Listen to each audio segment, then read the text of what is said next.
No, I'll be your interpreter. How are you? Your translator. Nice to meet you. She's the best. I will try to speak slowly. Yes, don't worry. Or at least Don't worry. stop. She knows how to. Yes, but don't worry about Don't stopping worry. every few Yeah, words. right. Speak freely. I will So, take notes. this is our audience. John McTiernan.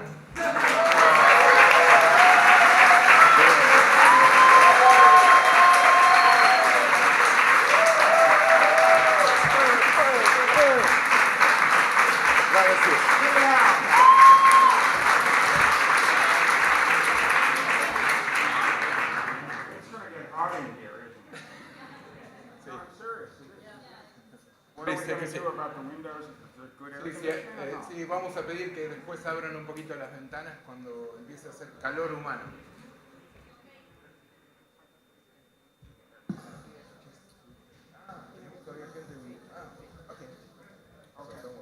So I'm supposed to go over here? We have people still coming up. I know.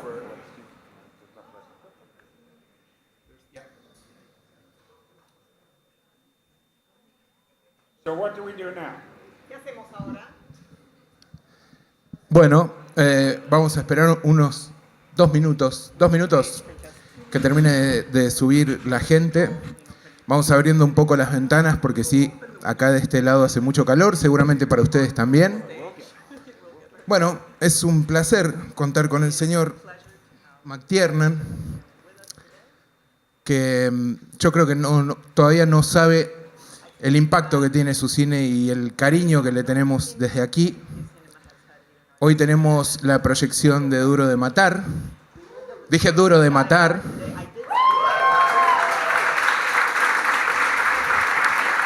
Gracias. Y mañana la proyección de Depredador.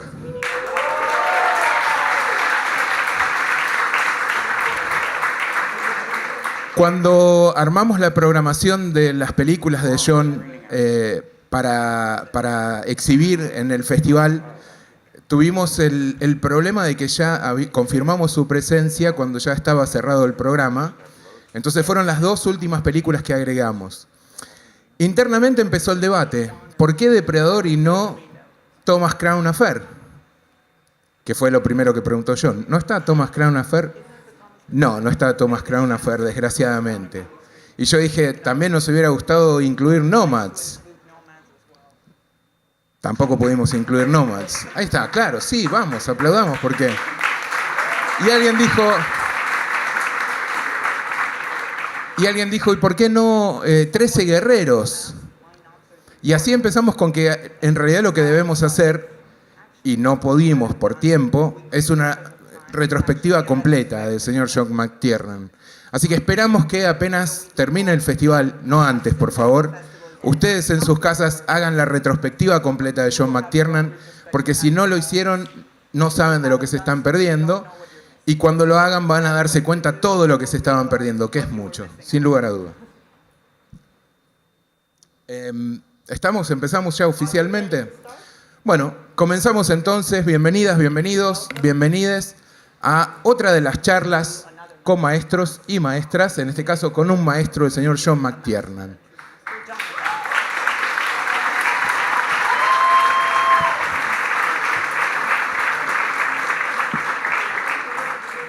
Hola John, ¿cómo estás?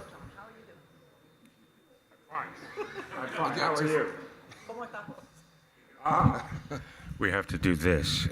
Yes, estamos transmitiendo en vivo, así que nos ven. ¿Dónde está la cámara? Es allí, ¿no?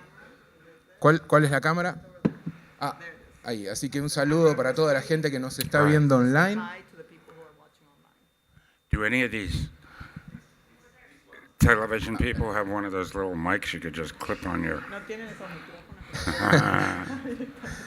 Bueno, better than this. y para quienes no nos están viendo desde sus casas, tenemos aquí una audiencia muy grande que creo que acaban de escuchar. Es sin lugar a duda la charla que más gente ha convocado. Tenemos gente colgando del techo, literalmente, en este momento.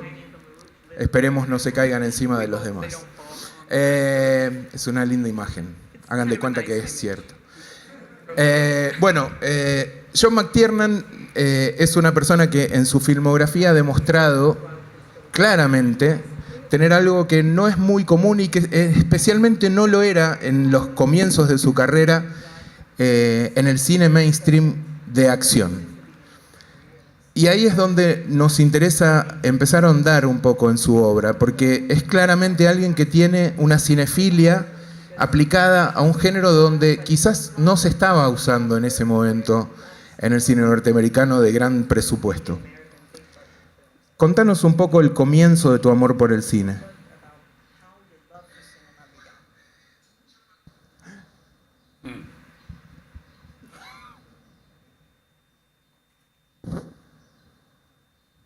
I don't know if it's love, but I just realized this a couple of years ago. When I went to film graduate school, I discovered that I knew all these movies from 20 years before I was in graduate school. And the reason was that my mother was a very energetic and ambitious person, and her husband wouldn't let her go out to work. And she was quite miserable with children. And I realized that every afternoon, from the time I was about 2, this slide, it died. It died. Sorry. It died. Die Hard. No, die easy. Okay. Working now? Yes. Okay. Every afternoon from the time I was like 2.5 until I was 6, she would go to the movies because she was so bored. And she wouldn't go to children's movies. She'd go to the movies of the time. And they were usually like Elizabeth Taylor movies and The High and the Mighty and that whole Elephant Walk, all those heavy 1950s melodramas, really. What's the matter? I'm sorry, I do not know what you're saying.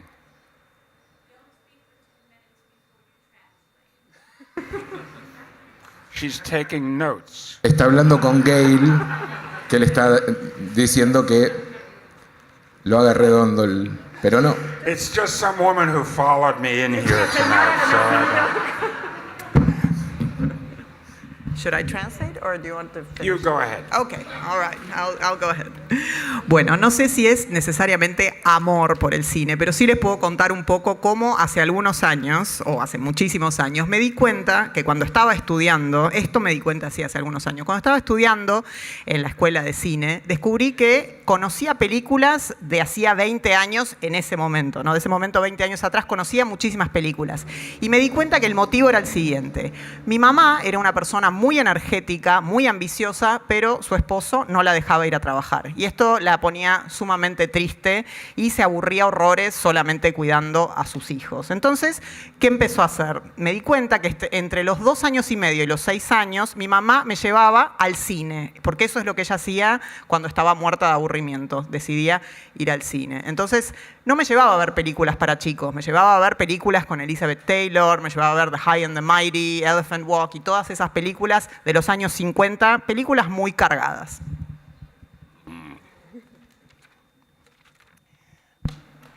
You also recognize that most of these folks also pretty well understand English.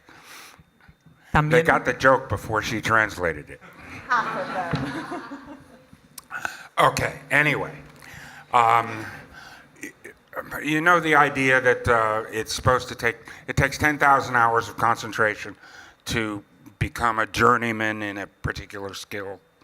And I just realized that my mother had supplied the first few thousand hours before I was 5 years old. So go ahead and tell. Me di cuenta, entonces, ustedes conocen probablemente la idea de que se requieren unas 10.000 horas de concentración y de trabajo arduo para hacerse habilidoso en algo, en alguna capacidad. Y yo me di cuenta que las primeras miles de horas ya me las había dado mi mamá con esta costumbre de llevarme al cine. Is that an answer? No. Solo el comienzo de una respuesta. Okay. ¿Cómo empezás a tomarte más en serio el cine? Okay, look, I was ambitious. Yo era ambicioso.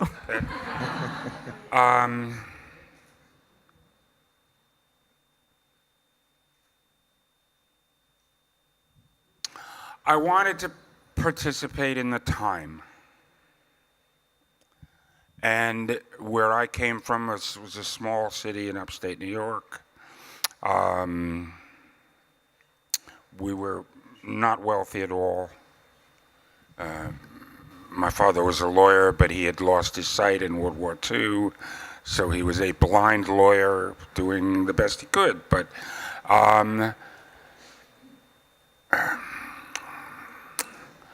so if I had started out to become a captain of industry, it probably wouldn't have worked out.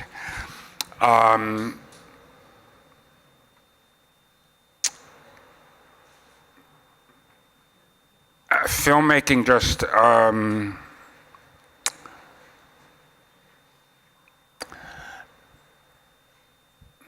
it sort of always appealed to my mind because it's half engineering. It's an aesthetic activity and it's an engineering activity. And so I always enjoyed it for that reason. Go ahead. Siempre quise participar como de lo que sucedía en mi época. Éramos de una pequeña ciudad en la parte norte del estado de Nueva York. No teníamos mucho dinero. Mi papá era abogado, pero había perdido la vista en la Segunda Guerra Mundial. Entonces era un abogado ciego tratando de hacer lo mejor que podía.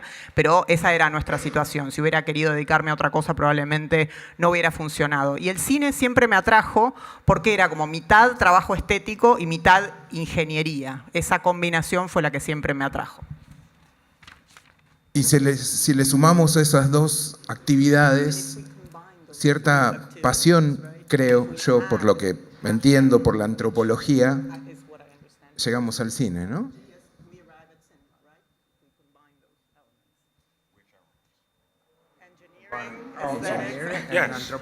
Yes. Oh, anthropology, yes. Yeah, well, before I studied filmmaking, I studied anthropology. And then I discovered, I'm sure you've heard this, that there's no longer any such thing as anthropology. There's only archaeology. You should translate that. Antes de estudiar cine, estudié antropología. Ustedes probablemente ya sepan que la antropología ya no existe. Lo único que existe en este momento es la arqueología. ¿Por qué el interés en la antropología y cómo... What? ¿Y por qué eso deviene en cine? Well, it's the same activity. It's watching people and trying to understand what's going on. Es la misma actividad, es mirar a las personas y tratar de entender lo que está pasando.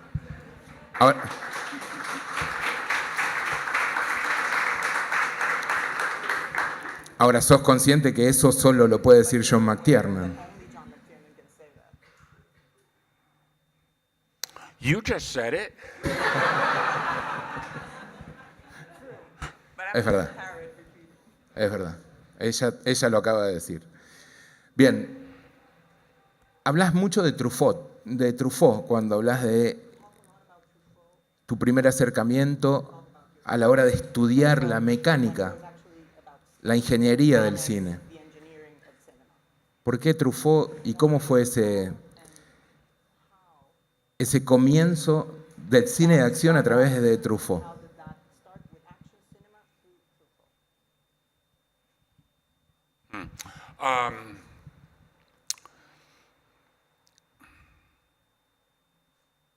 no one can teach you what a film is. Almost everyone who talks about it, well, it's fuzzy, and their explanations don't really make a lot of sense. So I went to try to.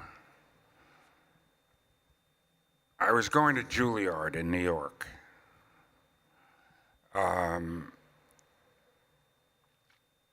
And I wanted to start trying to work in film, or think about it. And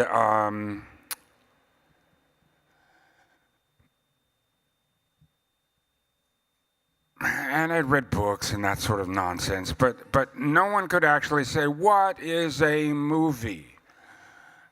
If you want to make movies, golly, you kind of have to know what it is that you're making, okay?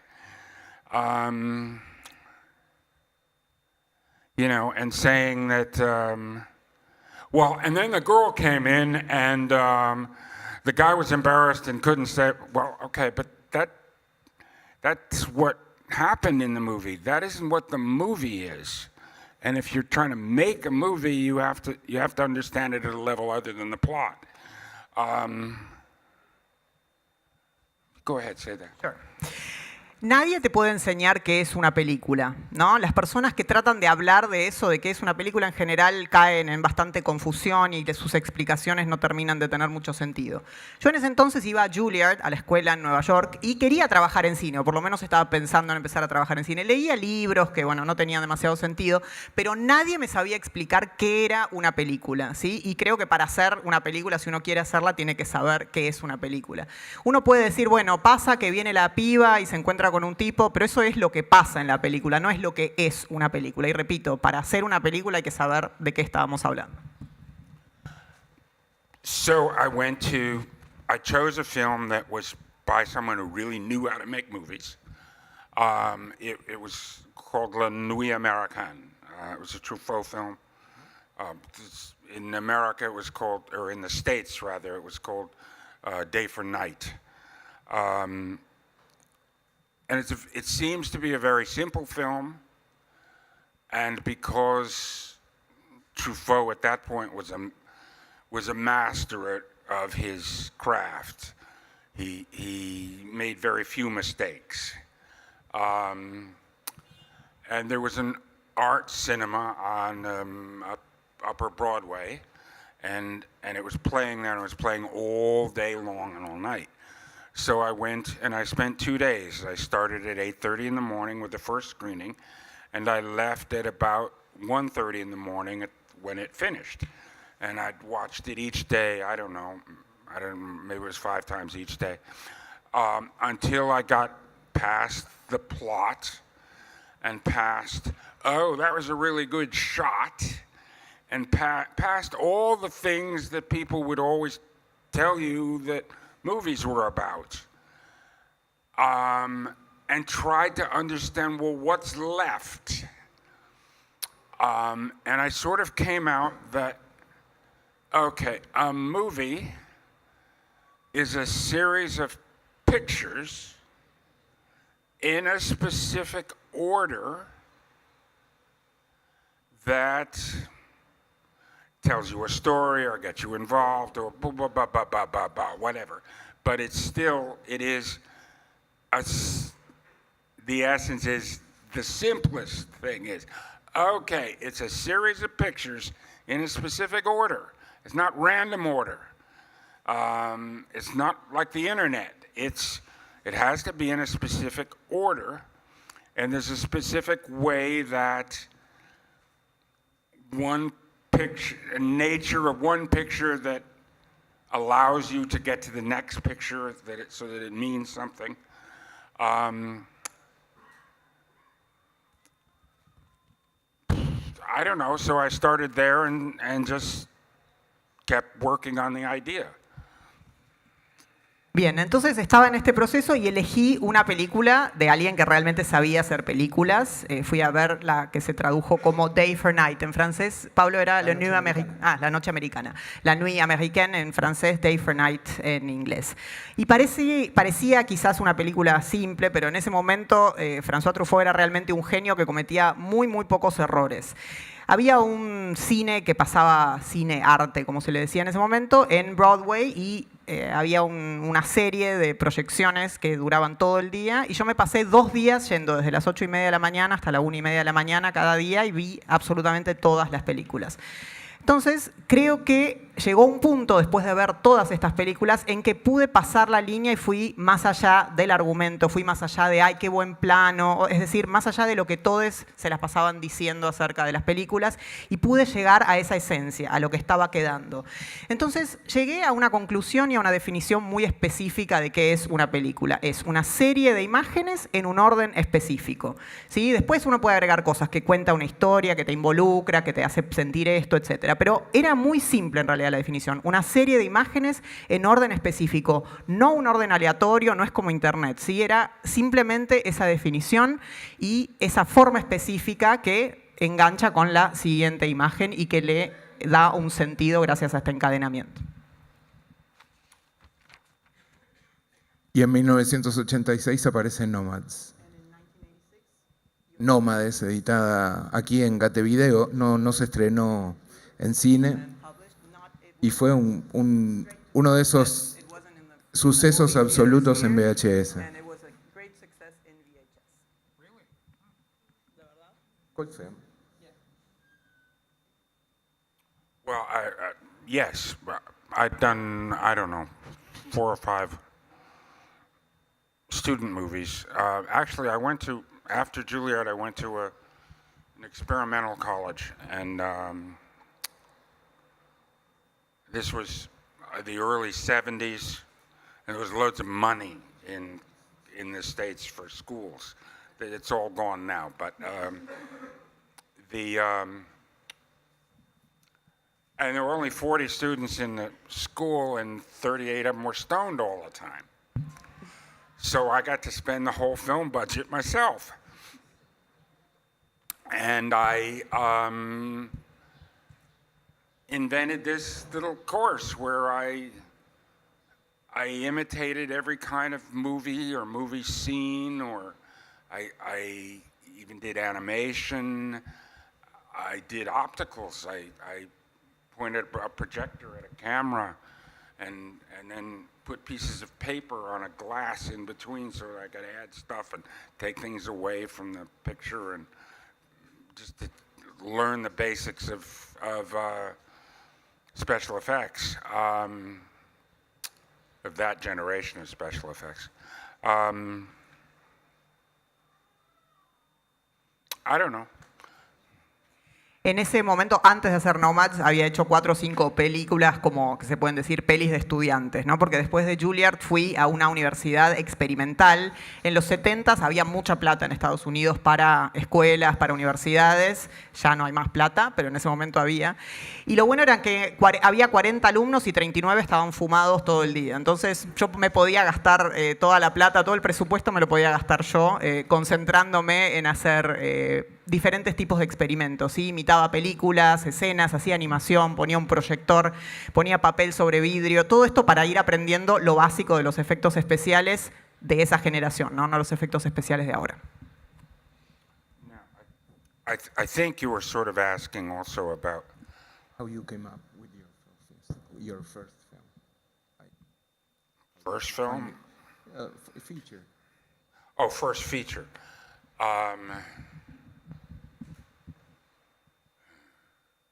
You mean, well, actually, I'd made an extremely low-budget feature that we raised the money for before that no one's... Antes de Nomads había hecho un largometraje de muy bajo presupuesto. Está aclarando que no fue el primero. Empezamos con los secretos. ¿Hay otra película que nadie conoce?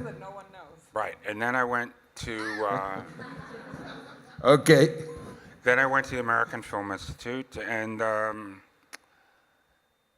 I started writing screenplays on the premise that I hoped I'd eventually write a screenplay that someone wanted to do enough that they'd let an idiot like me direct it. En ese momento fui al American Film Institute y empecé a escribir guiones para ver si alguna persona en algún momento aceptaba ese guión y quizás le ofrecía a un idiota como yo dirigirlo. But you were asking about style in several of the movies I've done. I loved the Italians. While I was another school I went to college for like 14 years. Fui a la universidad como 14 años, así que tengo mucha experiencia en eso. So I went to the American Film, after the experimental school, I went to the American Film Institute.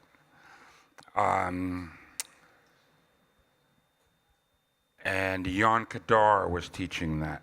He was a Hungarian or Czech filmmaker who won an Oscar for, it was a film called A Shop on Main Street.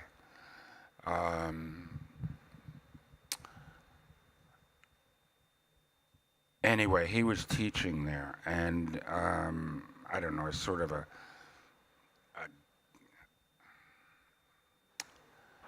they made me his teaching assistant anyway.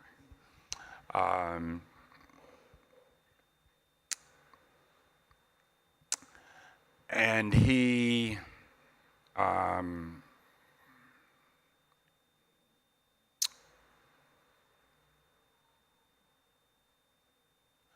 pushed me a lot.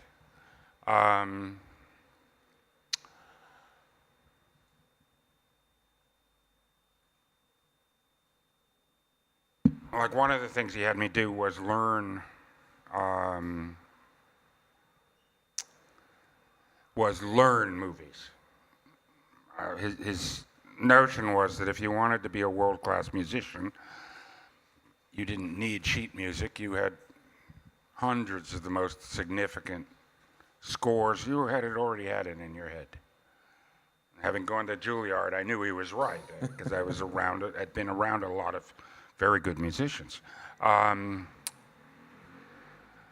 So he insisted that I learn movies. And I started with, again, a simple one. It was Kubrick's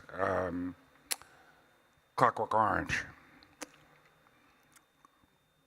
And that has only 600 shots, 620 some shots.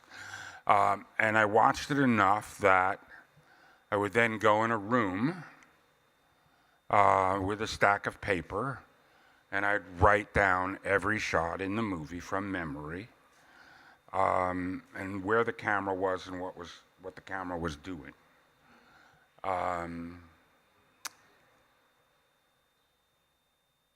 And I did it with a couple of other films. And the last one I did was the hardest one, which was 8.5, Fellini's 8.5, which had about 1,670 shots. How many? 1,670. Okay. So it was, a stack of paper like this. But I got used to doing it. So years later,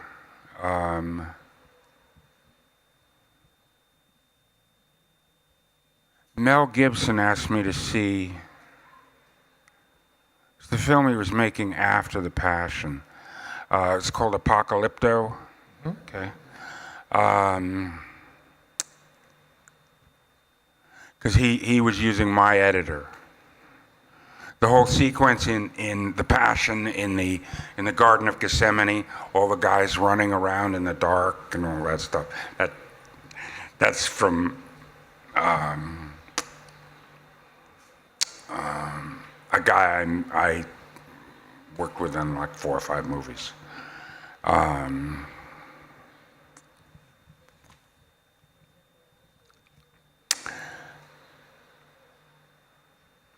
Anyway, so he asked me to look at Apocalypto, and I sort of surprised him because I then sent him a 20-page memo in which I talked through several sequences, and I wrote out the sequences, shot for shot, having seen the movie once, and he was really like, he was really impressed. It was a good party trick. Bueno, fui a muchas escuelas, como les decía, fui a la escuela experimental, fui al American Film Institute y, bueno, también trabajé como asistente de uno de mis grandes maestros, Jan Pudar, que de hecho ganó un Oscar por una película llamada A Shop on Main Street. Él era húngaro o checo, no recuerdo, pero bueno, yo trabajé con él. Y él fue quien me empujó y me instó a avanzar. Y lo que me enseñó es a cómo aprenderme películas casi de memoria, digamos. Aprender qué pasaba en las películas, así como un músico no solo tiene que estudiar la partitura, sino estudiar la música en sí. Yo me dediqué a aprender películas.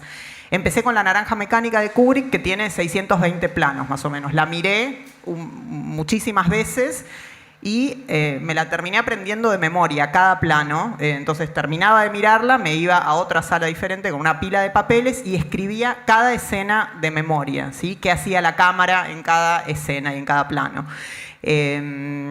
También trabajé con una peli de Fellini que tenía 1670 planos, todo obviamente resultaba en una pila enorme de papel, pero me fui acostumbrando a esta metodología de trabajo. Años después, Mel Gibson me pidió que trabajara en la película Apocalipto, ¿es? Y él estaba trabajando con uno de mis colaboradores y bueno, me pidió que mirara su película y yo de memoria, habiéndola visto una sola vez, le escribí, tan acostumbrado a esta metodología de trabajo, le escribí cada secuencia de memoria con cada movimiento del plano. Bueno, quedó muy impresionado Mel, la verdad que es un gran truco que uso de vez en cuando para impresionar a la gente. It's funny, it's the only film I turned down and that I regret.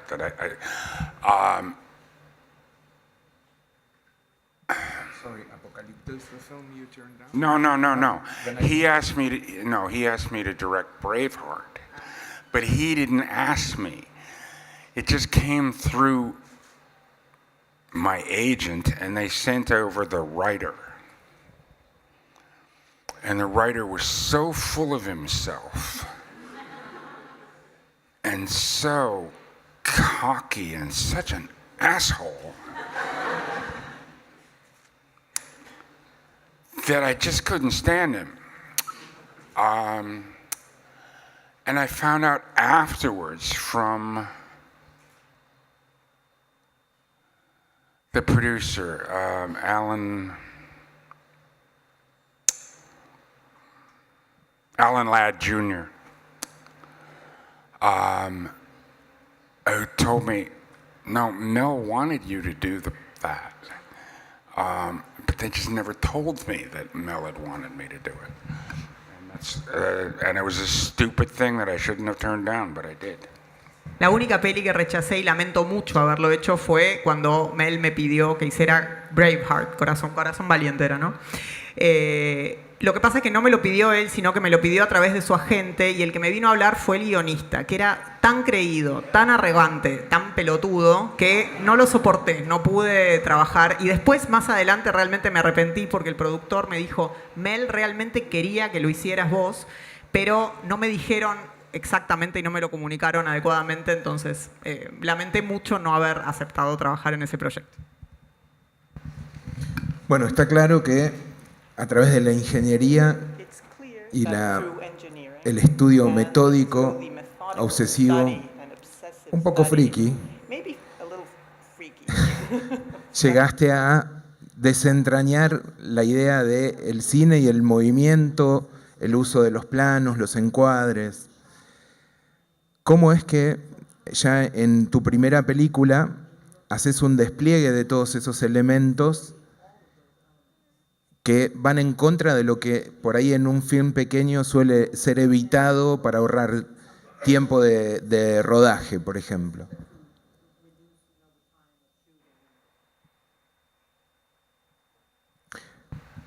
quiero I decir.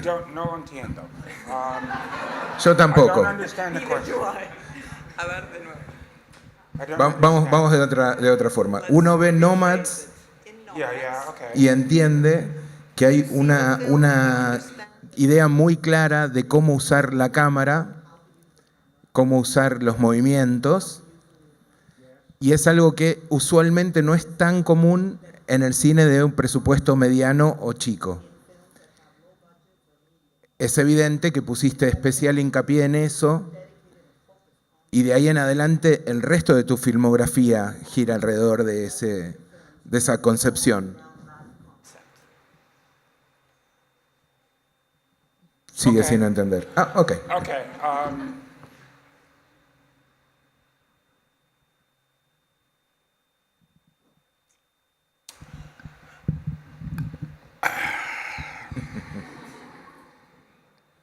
I have a confession. This is a confession. This is a. Queda aquí, ¿eh? Queda aquí. Yeah, right. It's something I did that is not really moral.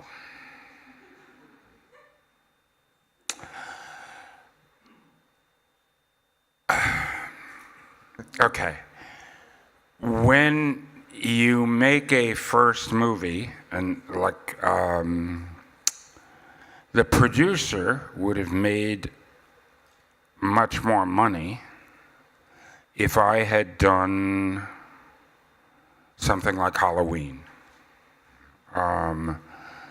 If I had done a teenager's spook show,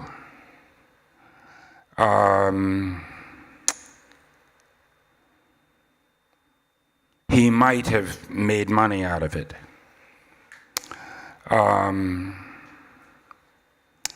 But it wouldn't have gotten me anywhere because I would have just been copying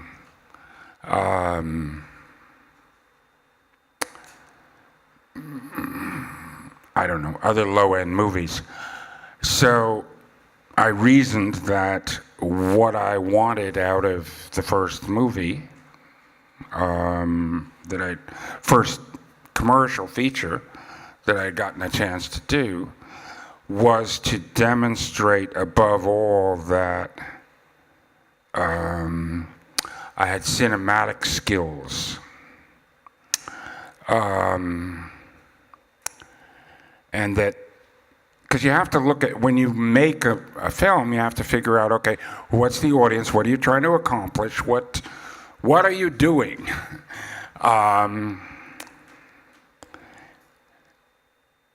And to some extent, you know, I did not serve the financial interests of the producer so much as I served my own career purposes. And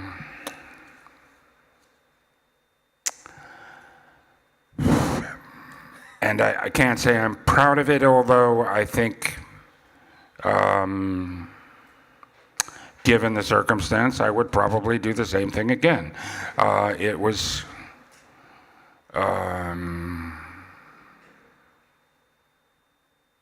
I viewed it as a necessity, that had I gone for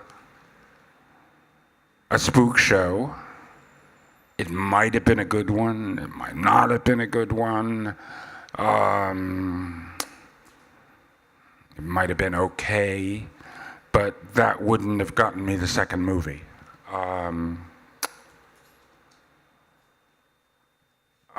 But to take a horror genre and do it as a,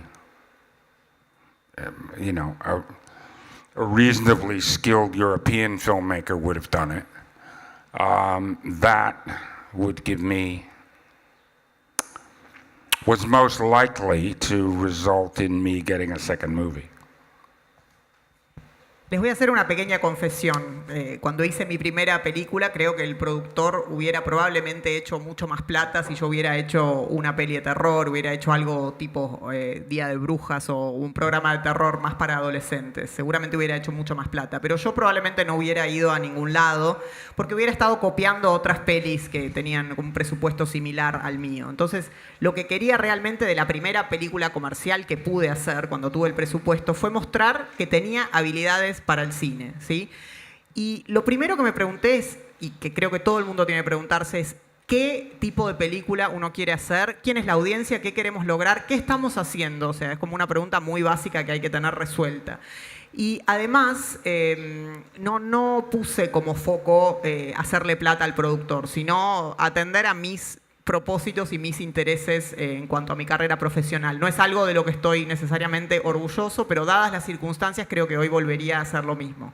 Fue una necesidad en ese momento y creo que si hubiera hecho una peli de terror, quizás hubiera sido buena, no tan buena, una película ok, pero seguramente no me hubiera conseguido ni asegurado mi segunda película. Creo que lo que lo logró fue la capacidad con la que hice y lo que dediqué en esa primera película.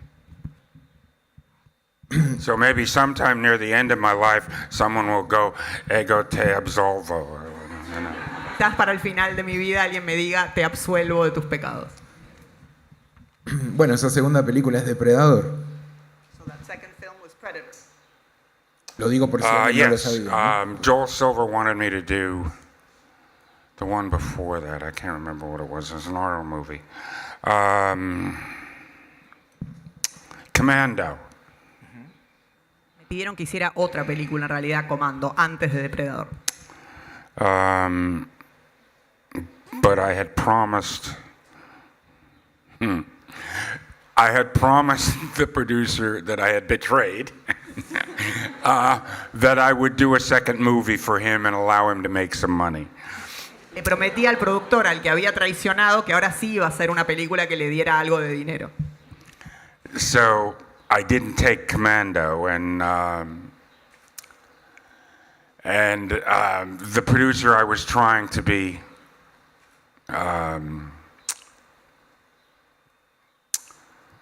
correct toward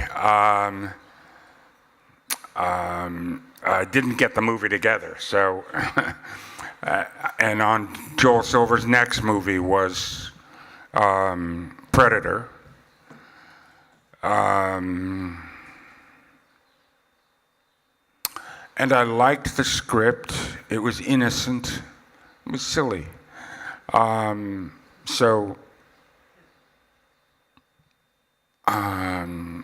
It's not like you could do it wrong. Well, maybe you could, I don't know. But it seemed like,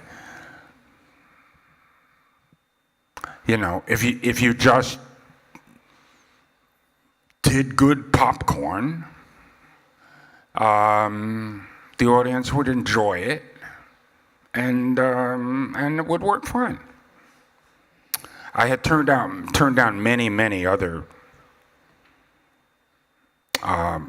scripts, many other things,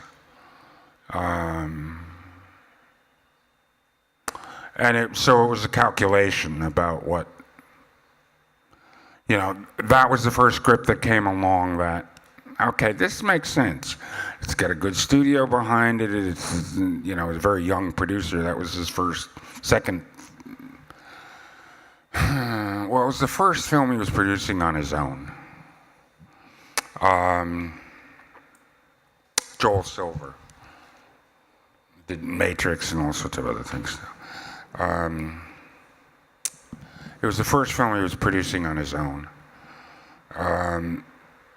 But the script seemed innocent, as I said, that if you just went boyishly ahead with it and let the audience know that you thought it was innocent, that we're here to eat popcorn, we're here to have fun, and tell them that early. Go ahead and catch up, and then I'll explain something. then El I want to talk about something. productor con el que me quería congraciar al final no logró avanzar con el proyecto, pero bueno, luego de eso, como les conté, vino Depredador. A mí me gustó mucho el guión cuando lo recibí, porque me parecía un guión sencillo, hasta con algunos elementos medio tontos, pero era muy inocente el guión cuando lo recibí. Y era imposible equivocarse, no podía hacerlo mal. O quizás sí, si me lo pongo a pensar. Pero creo que era bastante fácil. Si se pensaba desde un punto de vista pochoclero, si se quiere, y si uno pensaba que a la audiencia le iba a gustar, no era muy difícil hacerlo bien. En ese momento había rechazado muchísimos proyectos. Este fue el primero que me llegó y dije, bueno, este sí, porque tiene el respaldo de un buen estudio, tiene un buen productor, aunque era la primera película que producía solo, Joel Silver, pero me pareció que estaba muy bien el guión. Como les dije, era un tanto inocente, pero si uno avanzaba como en un espíritu de muchachada, digamos, como que decía, bueno, estamos acá para divertirnos. Si uno se ponía en el lugar del público y decía, bueno, venimos para divertirnos, para comer pochoclo, tiene un mensaje muy claro, no hay que leer entre líneas. Eso fue lo que me hizo decidirme por este guión. The role of the narrator in movies is enormously important, and people fuck it up. Part of what I was doing, my style, was really just, I was copying Italians, really.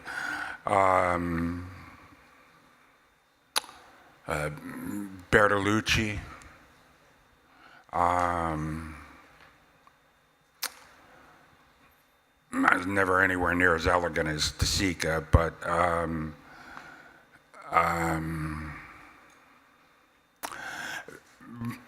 what they had discovered was that the camera can be an active narrator in a story.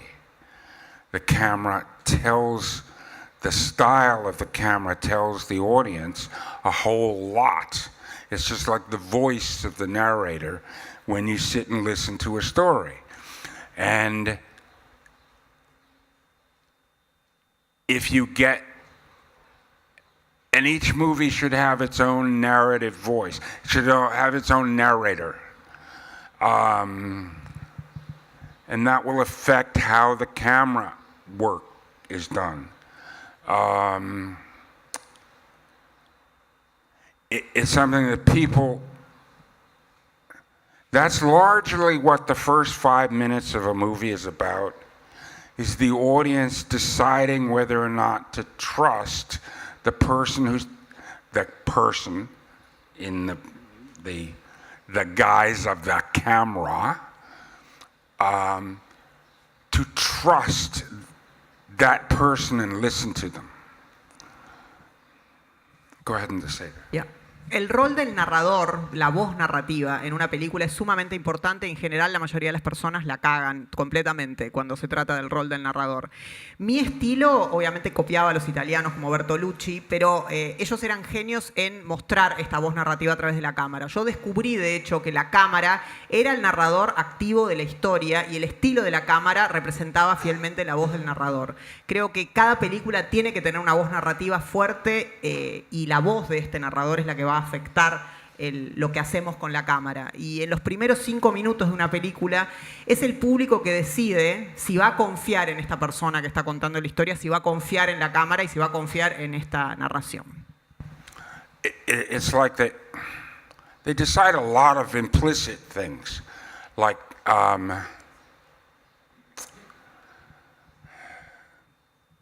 they decide on the skill of the storyteller.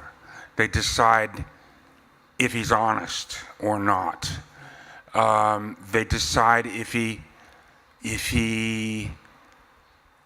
sees or not.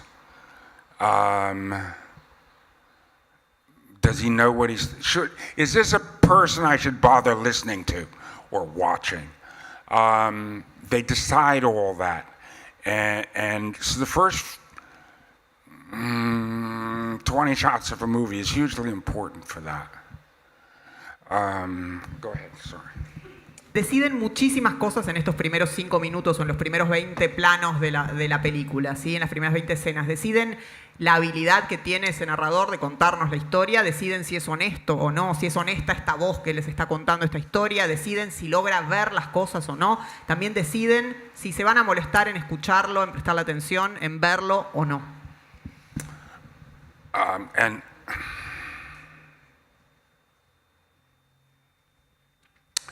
now, often with European films, the narrative voice, what the filmmaker is trying to tell the audience is how sophisticated he is, okay? And sometimes that works. It's funny, there's a military history book called The Masks of Command. And it's about generals through the ages and how they presented themselves to their army in order to get the army to follow them. And there are many different styles.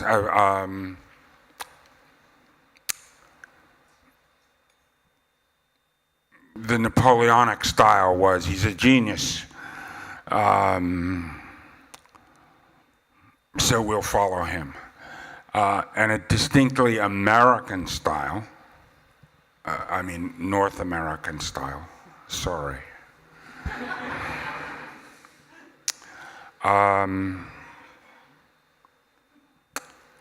Is egalitarian, and it was invented by a man named Grant, who was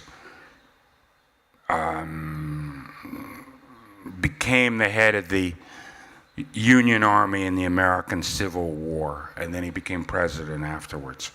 And he insisted on wearing the same clothes as everybody else in the army. And he insisted on living with the troops. He lived in a tent and worked out of a tent, and he ate the same food that everybody in his army ate. He rode horseback instead of marching, but in every other way, and that style became a distinctly United States style of leadership. In World War II, Eisenhower had it. He was the common man's general. He is a common man. He is of the same stock as the army. He has just studied so much that we're going to let him make the decisions because he'll keep us alive. There's a man named General Marshall. It's a distinctly U.S. style of leadership. Go ahead, you should talk. En las pelis europeas, lo que decía es que la voz narrativa, digamos, refleja lo que el realizador le quiere decir. Y en general en muchas películas europeas es como donde ponen toda la carne al asador y dicen, bueno, te voy a mostrar lo sofisticado que soy, digamos, en esos primeros 5 minutos. A veces funciona y a veces no. El libro, un libro de historia militar que me recuerda todo esto de lo que estoy hablando, que se llama The Masks of Command, habla de los generales y del estilo que transmitían o proyectaban ante sus ejércitos, ¿sí? Cómo se presentaban ante sus ejércitos para que las tropas los sigan, ¿sí? Para que los consideren líderes. El estilo napoleónico era, Napoleón es un genio, vamos a seguirlo, ¿sí? Esto es muy diferente del estilo norteamericano, que era un sistema igualitario, en el cual, este fue inventado por Grant, que lideró el ejército en la guerra civil y luego se transformó en presidente. Pero era un sistema igualitario porque él decía, yo soy igual que los miembros de mi ejército, que los los soldados, uso la misma ropa, vivo con el resto de ellos en las carpas, como la misma comida, ando a caballo igual que ellos, ¿sí? Este es el estilo estadounidense de liderazgo que también se puso en juego en la Segunda Guerra Mundial. Eisenhower tenía esta idea del hombre común, ¿sí? Es un hombre común, pero que estudió mucho, entonces va a tomar las mejores decisiones y nos va a mantener con vida. Este también era el estilo del general Marshall, este sistema igualitario que era muy típico de Estados Unidos. And I have always tried to emulate that style, both with a crew. I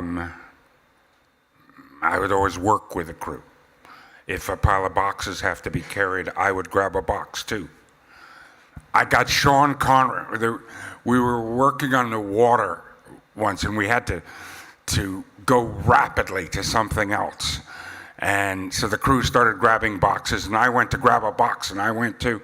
And Sean Connery looked at me, and he went back and he grabbed a box.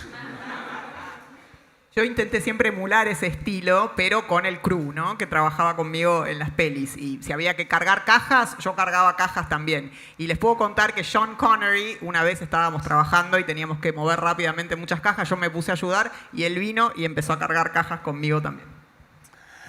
And I have also had tried to do it in the narrative voice of the movies. I've tried to say...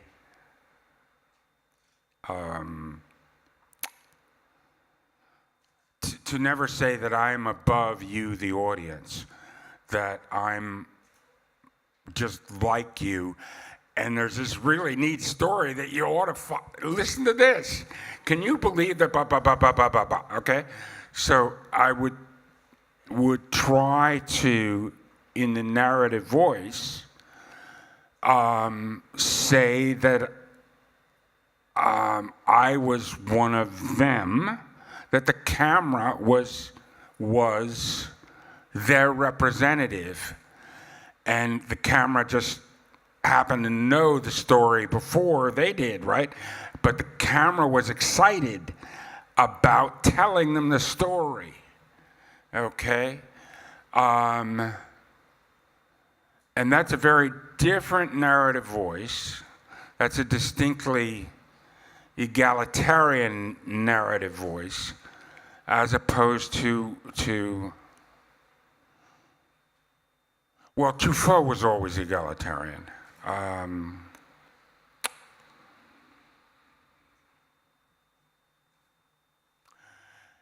Many English directors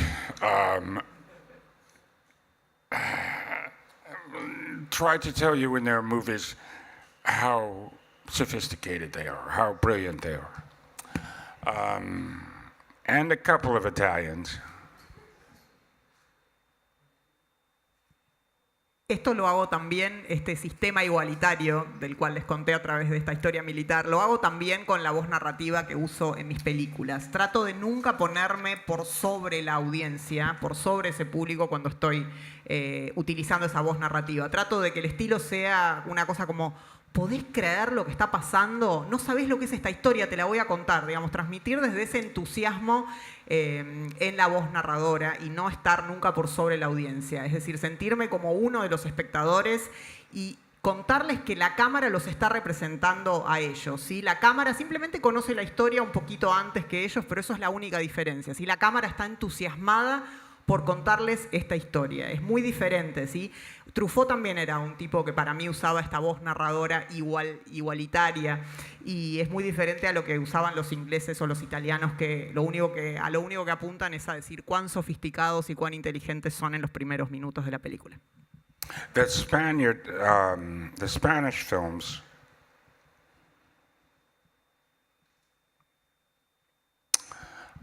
it seems are not they're not pretentious, but they are artistic. It's like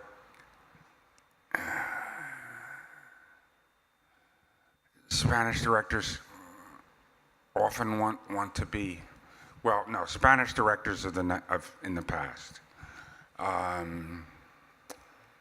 don't mean anybody recently, but in the past were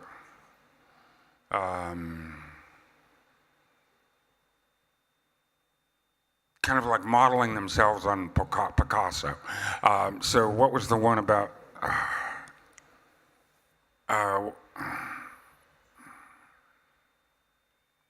Who did the discreet charm of the bourgeoisie? Buñuel. Yeah. Right. And you know, they always have this crazy sense of humor. You know, like the soldier going by keeps trying to tell people his dream. And no one wants to hear it, and that kind of stuff. They're genuinely artistic, and there isn't an issue of class involved in it. Los directores españoles, por lo menos en el pasado, ¿sí? No sé si tanto en las películas recientes, pero las pelis españolas no me parecen pretenciosas, justamente me parecen artísticas, pero no pretenciosas. Si pensamos en el caso de Buñuel, el uso del humor, como en esta película donde el soldado quiere contarle su sueño a todo el mundo y nadie lo quiere escuchar, ellos me parecen genuinamente artísticos y nunca separando las cosas por una cuestión de clase. I've always... I'm half Irish, or not, I mean, they emigrated to the States something in the middle of the 19th century. But Irish people were always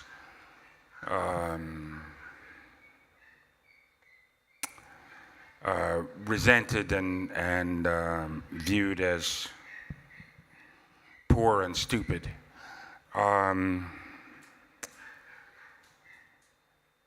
So we all are egalitarian in our hearts. We don't like people who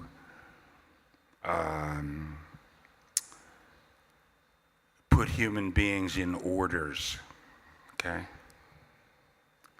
Yo soy mitad irlandés y podemos decir que los irlandeses siempre, los que emigraron a Estados Unidos, eran muchas veces vistos como pobres y estúpidos. Por eso creo que todos los que tenemos algo de irlandeses somos igualitarios desde el fondo de nuestro corazón y no nos gustan las personas que ponen a los humanos en orden según algún tipo de clasificación.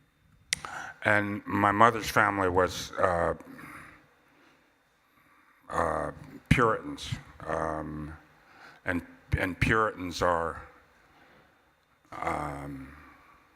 by moral decision, are deliberately egalitarian. Mi madre era puritana y los puritanos en general tienen la decisión casi moral de ser igualitarios. So, what else can I tell you about? ¿Qué más te puedo contar? Hablemos un poquito de Duro de Matar, ¿no? Let's talk a little bit about Die Hard. Un poquito. Cuando estaban haciendo Duro de Matar, ¿vos sabías, tenías alguna conciencia de que estabas haciendo una película que iba a hacer un quiebre en el cine de acción estadounidense? Oh, action films? Oh, sure. De las Yeah, pelis de I acción, understood sí, sin duda.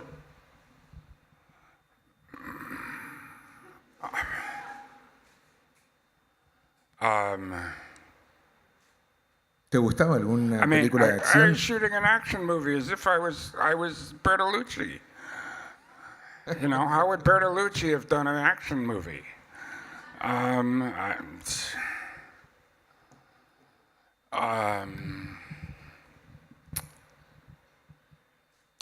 The way they had done action movies in the past was they would farm it off to the second unit director, who was a stunt man who'd gotten beaten up too much and couldn't do stunts anymore, so he was a second unit director.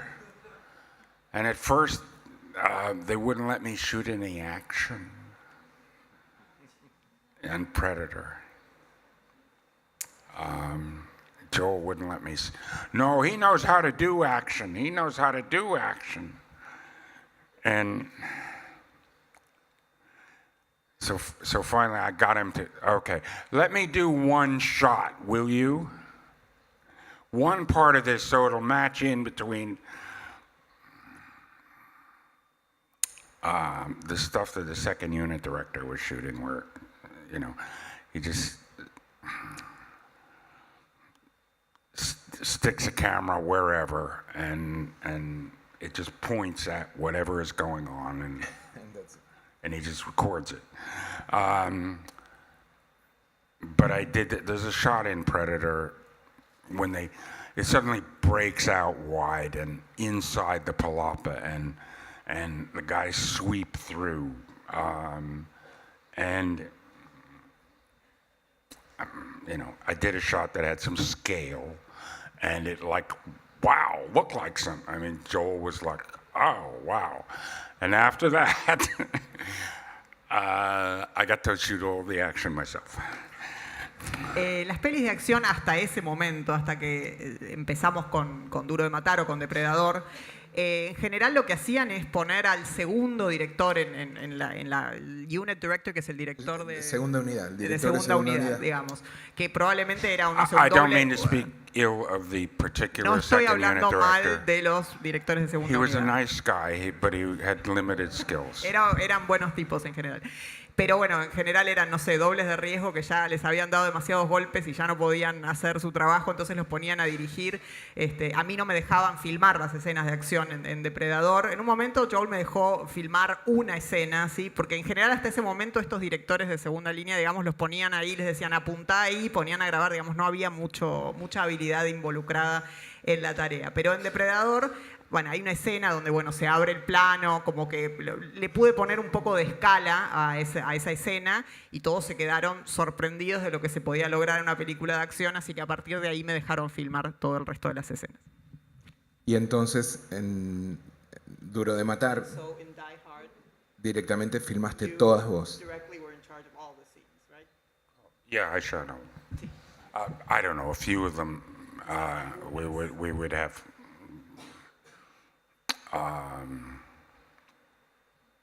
Sin nombres. Don't name names. No. But what I used to do is if there was a stunt shot that was going to take hours and hours, I wouldn't take up the main unit's time for that. But I had a couple of guys who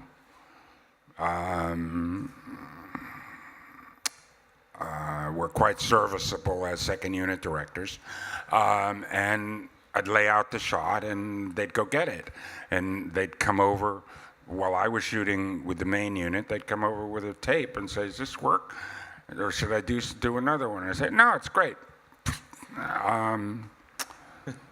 Si había una escena que llevaba horas y horas, quizás alguna escena en particular, para no hacerle perder el tiempo a todos los que estaban involucrados, ahí sí tomaba la ayuda de personas muy colaboradoras, de directores de segunda unidad, les daba algunas indicaciones, ellos iban, sacaban la toma, me la mostraban, me decían, ¿funcionó o no funcionó? La hacemos de nuevo. Y yo en general les decía, está bárbara, avancemos. Bueno, antes de pasar a preguntas del público, me gustaría que nos cuentes un poquito por qué esta no es la primera vez que viniste a Argentina y a Mar del Plata en especial. ¿Se puede contar? ¿O dije demasiado? Oh, no.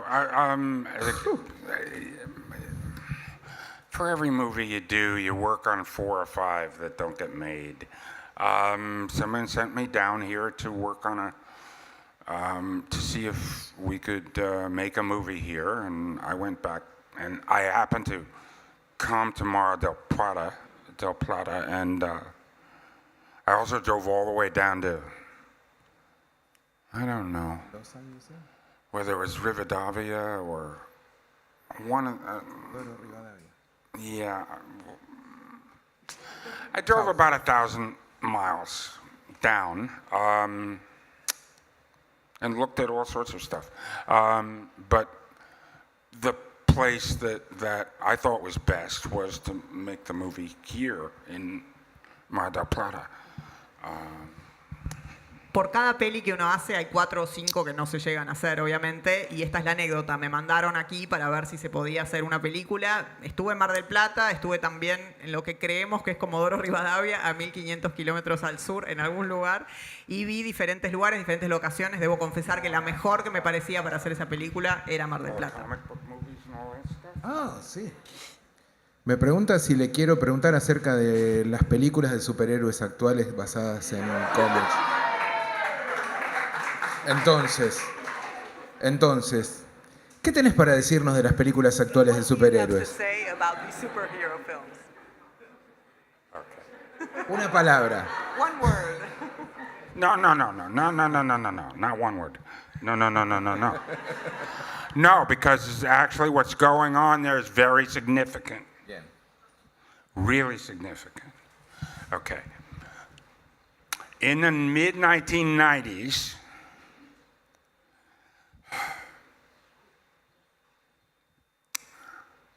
I should back up further.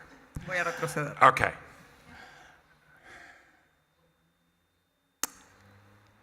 Movies are the graphic representation medium of our age, right?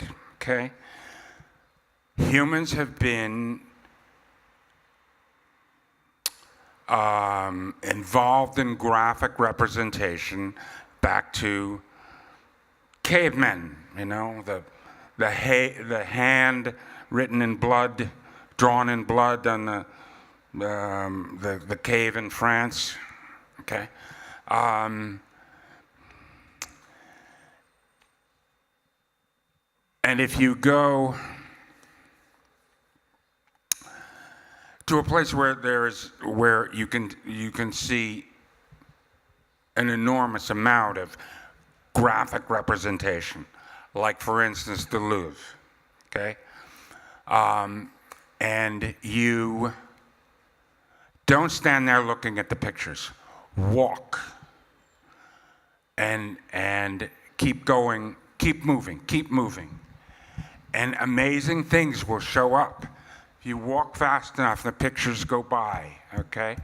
And it becomes, in effect, a movie.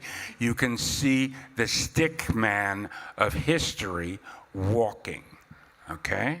Say that. Los humanos han hecho representaciones gráficas de sus épocas y de sus eras desde la época de las cavernas, ¿sí? Las películas son representaciones gráficas de nuestra época y desde la mano teñida en sangre en las cavernas en Francia, esta ha sido la representación gráfica siempre de las eras. Si uno va a un lugar donde hay muchas representaciones gráficas, como puede ser el Museo del Louvre en París, y si uno en vez de detenerse a ver un cuadro empieza a caminar, ¿sí? Camina rápido, empieza a ver realmente como un hombrecito avanzando a lo largo de la historia. Empieza a suceder algo increíble y es que se hace una película de esa caminata. Okay. And the first thing you notice is that none of the pictures are of the people or the class of the people who did the work. Okay, so the work started in stone, okay? Maybe at about 5,000 years ago, Mesopotamia. Always pictures of kings. All of graphic representation is political. It was always about the powerful. Was the newspapers, the history, the television interviews. It was in all those ages. It filled in everything that we have dozens of different things now for. It was only about power. I'm serious. Walk through 3,000 years of human representational work, and you'll see it's never about the person who did the work. It's never about his class. It's about the big, powerful person. Okay? Now, what do you know about Michelangelo? Okay? People say that, because of the David, he's probably homosexual.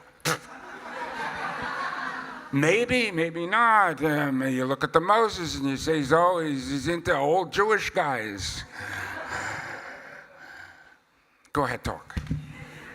Lo primero que notamos es que ninguna de las imágenes representadas en esos cuadros nunca representan a la clase de los trabajadores, a la clase de los que trabajaban en ese momento. Si nos retrotraemos a la Mesopotamia hace 5.000 años, siempre eran los poderosos, ¿sí? Hace años que se representan reyes en las representaciones gráficas. Siempre una representación gráfica es política y siempre representó a los poderosos, ¿sí? En la televisión, en todos los medios que se ven hoy, está siempre llenado y completado por el poder. Y esto es en serio. Si vemos 3.000 años de representación humana, siempre van a ver que nunca están los laburantes ahí. Siempre están los poderosos. Siempre está el poder. ¿Qué sabemos sobre Miguel Ángel, por ejemplo? Hay gente que debe pensar, por el David probablemente sea homosexual. Es lo único que saben realmente de Miguel Ángel.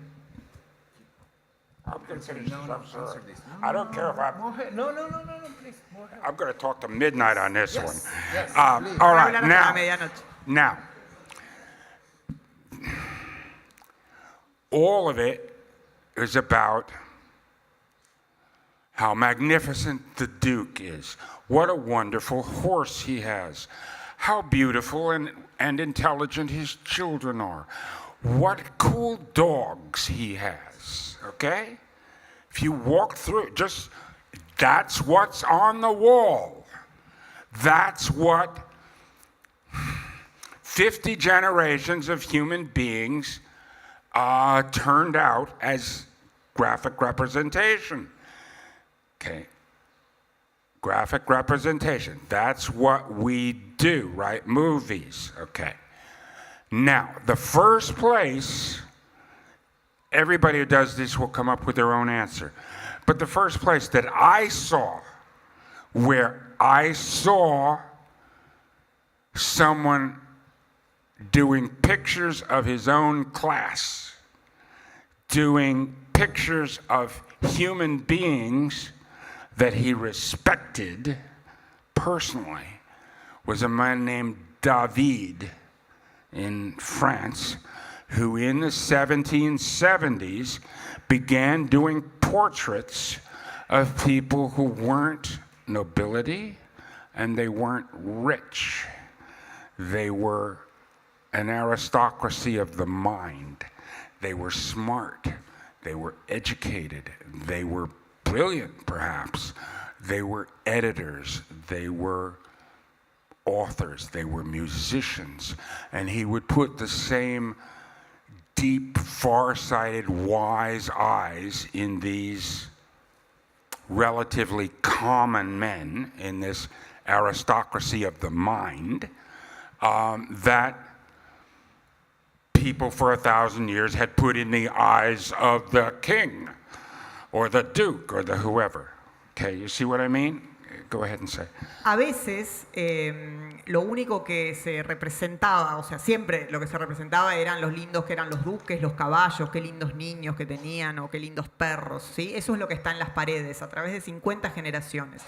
Ahora, si pensamos en la representación gráfica y en que nosotros supuestamente nos interesa el cine, que es una representación gráfica, yo puedo contar cuándo vi por primera vez que alguien estaba mostrando imágenes de su clase, mostrando imágenes de humanos a los que respetaba, que se llamaba David, era un francés en los años 70, que hacía retratos no de nobles, no de ricos, sino de la aristocracia de la mente, ¿sí? Personas que eran inteligentes, educadas, eran autores, eran músicos, y los miraba con ojos justamente de hombres comunes en vez de estar mostrando reyes y aristócratas.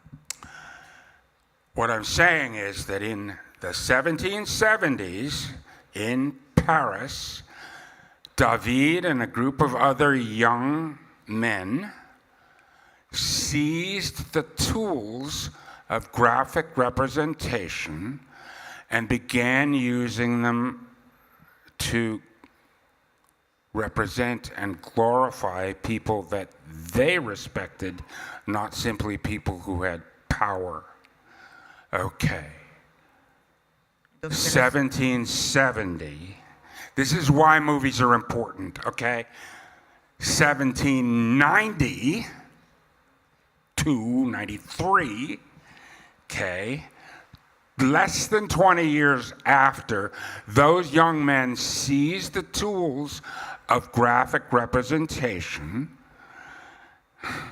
their class marched the fucking king to the guillotine. It's not an accident. It is causal. Had they not done it, Louis would have been serving, Marie Antoinette would have been serving cake forever. At least that's what I believe. Esto pasaba en 1770 en París y tiene importancia con respecto a lo que es hacer cine, porque en esta época David y otros jóvenes estaban utilizando herramientas de representación gráfica para glorificar no a los aristócratas y a los nobles, sino a personas que ellos respetaban. Y por esto es que las pelis son importantes, porque 20 años después, en 1792, estos fueron los tipos que marcharon a la Bastilla y los tipos que guillotinaron al rey Luis XVI. Entonces, esto no fue por accidente, es causal, y hacer películas puede tener este tipo de impacto. Si no, probablemente Luis estaría sirviéndole el té, hubiera seguido muchos años más sirviéndole el té con torta a María Antonieta. Now, we have had 250 years since where the people who worked at graphic representation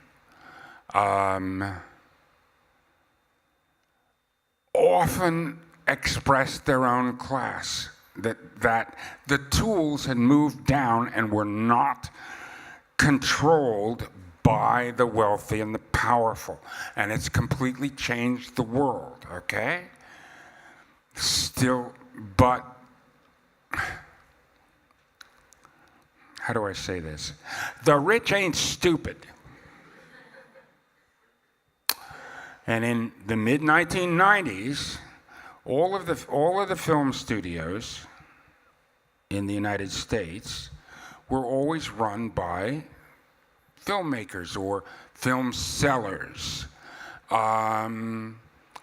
Essentially middle or actually, well, most of them were lower class people who were very bright and built this crazy industry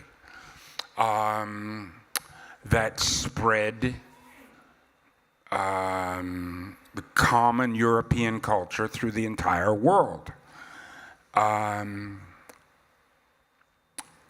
in the mid-1990s, all of the studios were bought up by money, by banks, in effect, by large corporations. And then they were no longer run by people who came from the movie business. They were run by overseers, people who work for the wealthy and will guarantee the largest possible return for the wealthy for money, but also protect their interests. Go ahead. Los ricos, 250 años de personas haciendo representaciones gráficas. Después de esto, hicieron que se empezara realmente a ser común representar a la propia clase, ¿sí? Ya no representar ni a los ricos ni a los poderosos. Estas herramientas ya no les pertenecían a los ricos y se empezaron a difundir por el mundo. Ahora, sabemos que los ricos no son estúpidos, ¿no? Entonces, a mediados de los años 90, antes de ese momento, todos los estudios en Estados Unidos eran dirigidos por o personas que sabían de cine o personas que vendían películas, pero que realmente les importaba. Eran gente inteligente que difundían una cultura en el mundo. Lamentablemente, a mediados de los 90, a los estudios grandes los compraron los bancos, los compró la guita, digamos, los compraron las grandes corporaciones.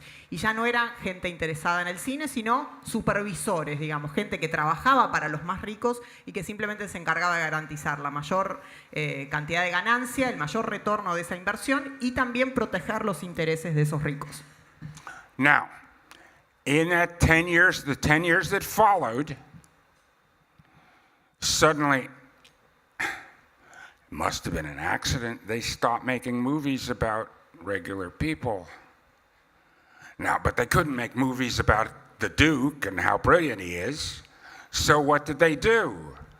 What were the movies, the output of the giant movie machinery of the North Americans? Wizards. Comic book superheroes. People who aren't human beings. Okay?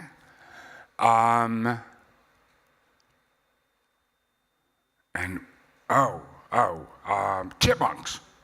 Made a lot of movies about chipmunks. Okay?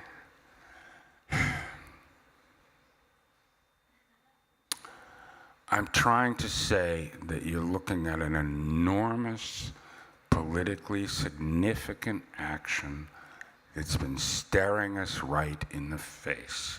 You are looking at a counter-revolution of enormous historical importance.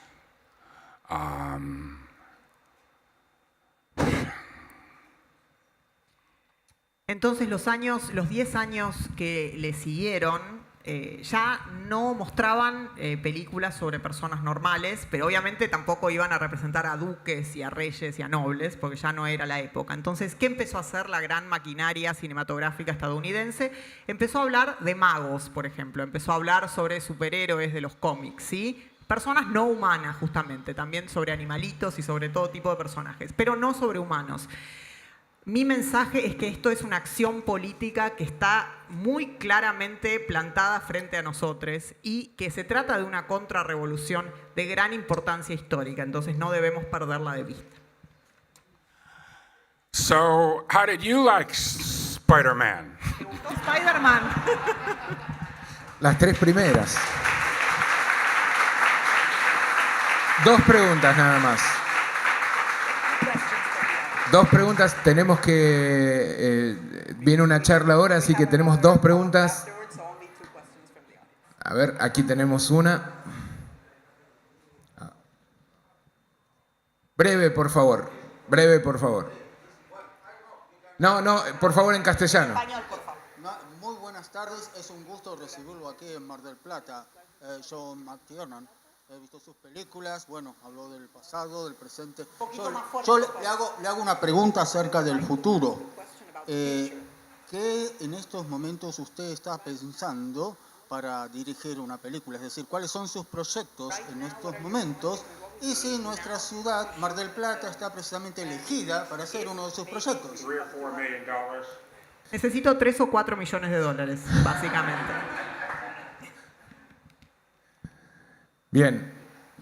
I grew up making student movies. When we first started doing Predator, we were in Mexico, and it was the old-fashioned union, and they sent 250 people out, and we couldn't do anything. So we made a deal finally with the union saying, we'll pay all these people, but they stay home.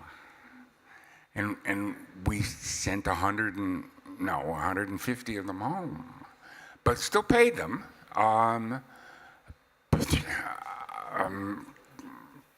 I'm only comfortable in little movies. So yes, if somebody happens to have $3 million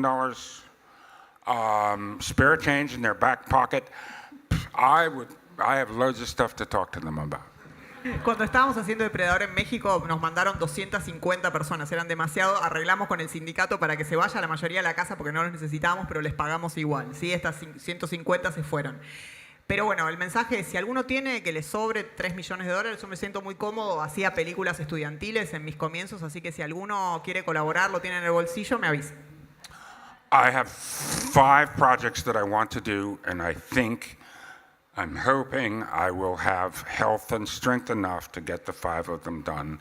I've got 1 going now. Tengo 5 proyectos que quiero llevar a cabo y espero tener la salud y la fuerza para poder completarlos. But you may have noticed that I'm sort of opinionated on subject matter. Pero como ven, tengo opiniones fuertes sobre la mayoría de los temas. So, quite a while ago, I just said, look, I won't work on, movies that I don't respect. Entonces no trabajo en películas que no me merecen respeto. Teníamos una Spider-Man para vos. We had Spider-Man to offer you.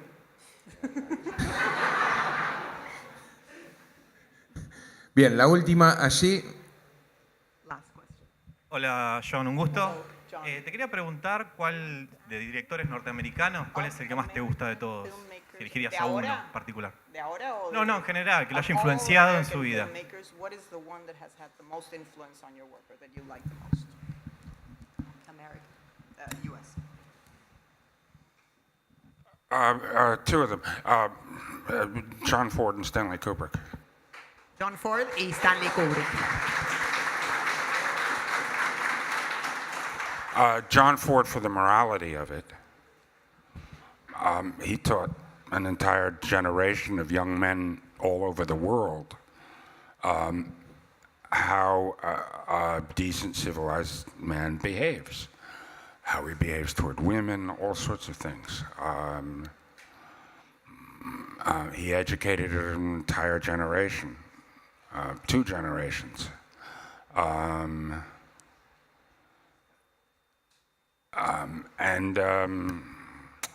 You know, I've always had this thing that we haven't yet had the cinematic Beethoven, but the closest to it is Kubrick. John Ford me parece que educó a 2 generaciones de hombres jóvenes, digamos, en un montón de cosas de la decencia, de cómo tratar a las mujeres, digamos. Me parece que John Ford fue muy, muy fundamental para nuestra generación. Y sobre Kubrick puedo decir que creo que el Beethoven del cine todavía no nació, pero el que más se le parece es Kubrick. You know, it's like the work of inventing music. Or inventing,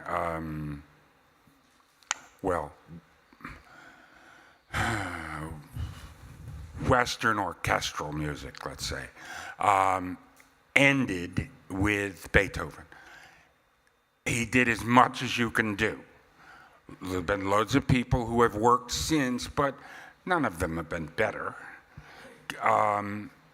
The work was finished, just like in carving in stone, Michelangelo finished the work. Okay, yes, people can do variations. What's his name? The guy who does fat Botero, right? You can do fat, strange things in stone, but you will never do anything better than Michelangelo did. Okay, that hasn't happened yet in film. It will.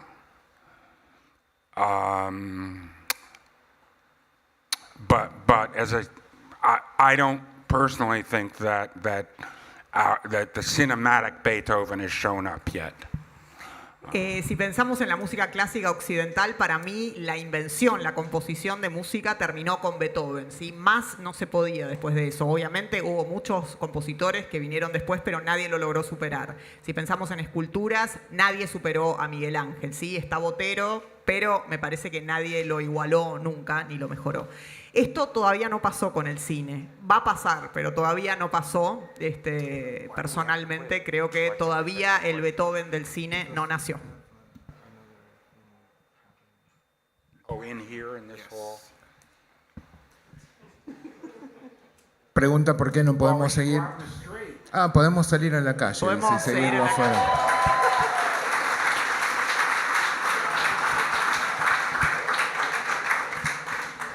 No, that was just a subversive suggestion. Era that's una all. sugestión subversiva, no lo tomen en serio. Pero sí tenemos oportunidades de que vuelvas a hablar y me parece que vamos a tener presentaciones largas de Duro de matar y Depredador, ¿no? All right, fine. I'll talk some more then. Ahí voy Bien. a hablar un poco más. Perdón.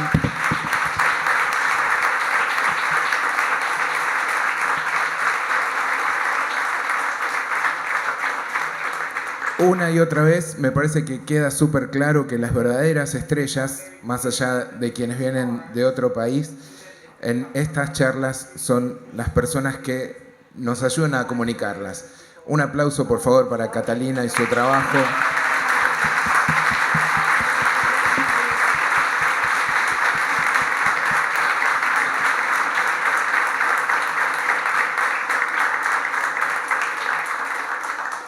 Bueno, nos queda mucho más John McTiernan en estos días, así que seguimos en las proyecciones.